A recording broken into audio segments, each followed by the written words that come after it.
Police පරීක්ෂක ධූරය සඳහා නව බඳවා ගැනීම දැන් සිදු කරනු ලබනවා. අපි මේ දැන් බලන්නේ ඒ ගැසට් නිවේදනයයි. ශ්‍රී ලංකා පොලිසියේ ආධුනික උප පොලිස් පරීක්ෂක තනතුර සඳහා ශ්‍රී ලංකා පිරිමි පුරවැසියන්ගෙන් අයදුම්පත් කැඳවනු ලැබේ. පහත දක්වන ලබන ආකෘති පත්‍රය අනුව සකස් කරන ලද අයදුම්පත්. මම මේ වීඩියෝ එකේ පළවෙනි කමෙන්ට් එකේ දාන්නම් එම ආකෘති පත්‍රයේ ලින්ක් එක. ඒකෙන් ඔයාලට ගිහිල්ලා ඒක ඩවුන්ලෝඩ් කරන්න පුළුවන්. එසේ සකස් කරගත් අයදුම්පත් මෙන්න මේ ලිපිණයට යවන්න ඕන කියලා දීලා තියෙනවා. අධ්‍යක්ෂක බඳවා ගැනීම ආධුනිකයන් බඳවා ගන්නා කොට්ටාසය අංක 375 පළුවමහල ශ්‍රී සම්බුදු ජයන්ති මාවත කොළඹ 6 කියන ලිපිණයට ඔයාලක යවන්න ඕනේ. මේකෙදි මෙයාලා කියනවා එවන ලබන ලියුම් කවරේ වම්පස කෙළවරේ ඉහළින් තමා අයදුම් කරන තනතුර සඳහන් කර ඒ ලියාපදිංචි තැපෑලෙන් මෙන්න මේ දිනයට කලින් යවන්න කියලා දීලා තියෙනවා. ප්‍රමාද වී ලැබෙන අයදුම්පත් සම්බන්ධයෙන් ක්‍රියා නොකරන ලබන අතර ශ්‍රී ලංකා පොලිසිය විසින් අයදුම්පත් නිකුත් කරනු නොලැබේ. අයදුම්පත් ලැබෙන අනුපිළිවෙල අනුව සම්මුඛ පරීක්ෂණ පවත්වනු ලැබේ. තනතුරේ පවතින පුරාපාඩු මත ප්‍රමුඛතාවය අනුව බඳවා ගැනීම සිදු කිරීමෙන් අනතුරු මෙම ගැසට් නිවේදනයේ අවලංගු වේ. වැටුප් ගැන කතා කිරීමේදී මෙයාලා බේසික් වැටුප 55410ක් කියලා දීලා තියෙනවා.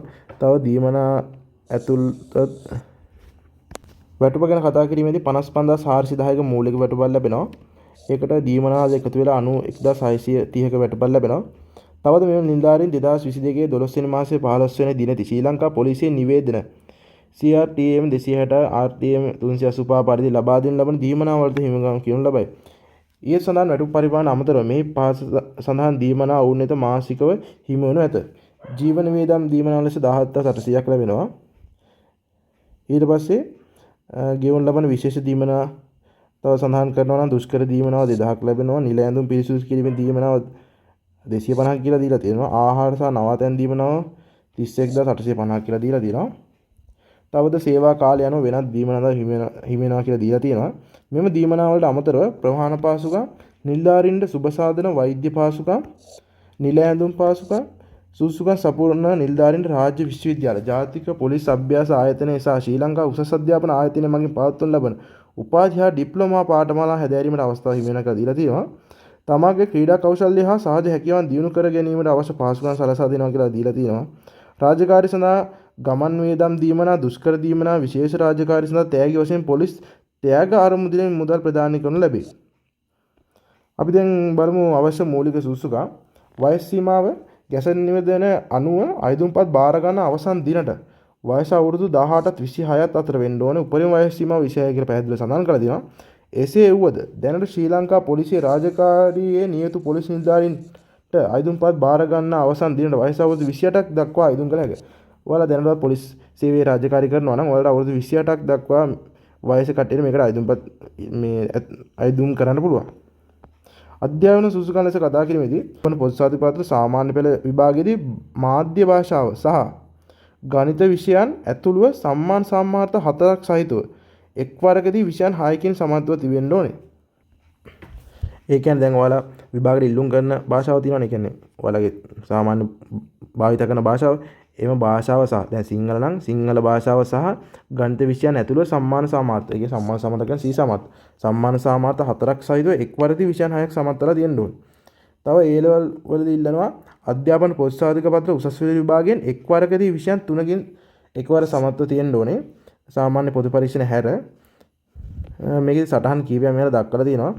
සටහන් 1 ශ්‍රී ලංකා විභාග දෙපාර්තමේන්තුවේ විෂය වර්ගීකරණ අනුව විෂය අංක 41 44 දරන විද්‍යා විෂය යුගලය එක් විෂයක් ලෙසද අංක 42 සහ 45 දරන විෂය ගණිතය විෂය යුගලයේ එක් විෂයක් ලෙසද සලකා විභාගයෙන් සමත් විෂය සංඛ්‍යාව තීරණය කරනු ලැබේ. සටහන 2 අපොස සාමාන්‍ය පෙළ විභාගයේ තාක්ෂණ විෂය ලිඛිත පරීක්ෂණයෙන් අසමත් වීම එම විෂය ප්‍රායෝගික පරීක්ෂණයේ සමත් වුවද එම විෂය අසමත් ලෙස සලකුණු ලැබේ.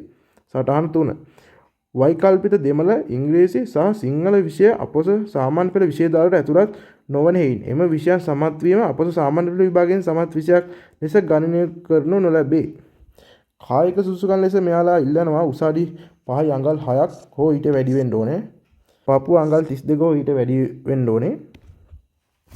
සෑම අපේක්ෂකයෙකුම ශ්‍රී ලංකාවේ ඕනෑම ප්‍රදේශයක සේවය කිරීමට තනතුරේ රාජකාරී ඉටු කිරීමට ප්‍රමාණවත් කායික හා මානසික යෝග්‍යතාවයෙන් යුක්ත වෙන්න ඕනේ. පොලිස් සේවයේ ගරුත්වයට නොගැලපෙන හා රාජකාරී වලට බාධා විය හැකි අන්දමේ කෘත්‍රිම ශාරීරික වෙනස්කම් කර නොතිබිය යුතුය.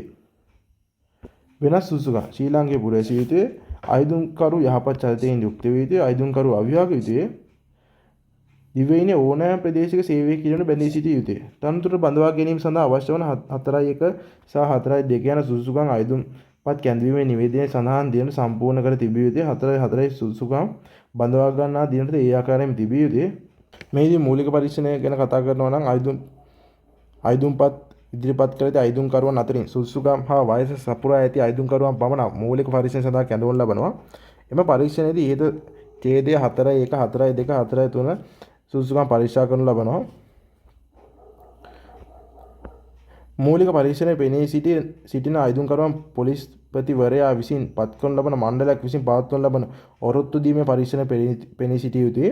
අයදුම්කරුවන් විසින් ඔරොත්තු දීමේ පරීක්ෂණයට මුහුණ දීමට සුදුසු බවට කැඳවීමේ ලිපිය සමග අමුණා එවනු ලබන පෝරමේ ශ්‍රී ලංකා වෛද්‍ය සභාවේ ලියාපදිංචි වෛද්‍යවරුගේ නිර්දේශ සහිතව එම අවස්ථාව ඉදිරිපත් කරන්න ඕනේ. මේක දුවාලේ මෙන්න මේ ක්‍රියාකාරයන් ටික බලනවා. මේකට අදාළ කාලයක් දෙනවා. ලකුණු ප්‍රමාණය මෙහෙන් දක්වලා තියෙනවා.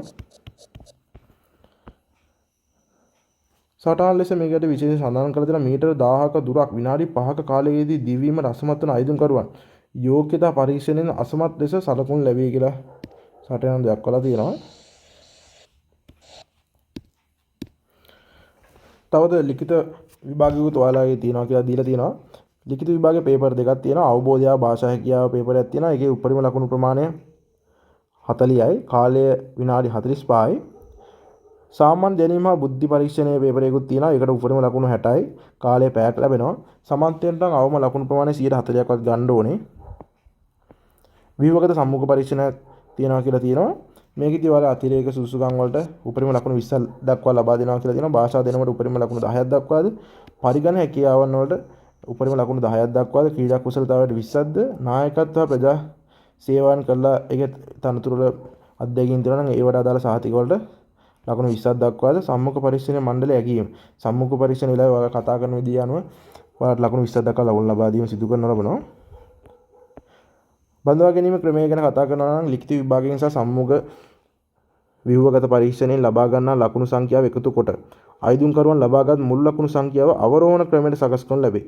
එම ලකුණු අනුපිළිවෙල අනුව පුරප්පාඩු සංඛ්‍යාවේ 100ට 125ක අයදුම්කරුවන් ගන්නා පසුබිම් පරීක්ෂණ සඳහා සහ වෛද්‍ය පරීක්ෂණයට කැඳවා ඉන් සමත් වන අයදුම්කරුවන් පවතින පුරප්පාඩු සංඛ්‍යාව මත තනතුරු බඳවා ගන්නු ලැබේ.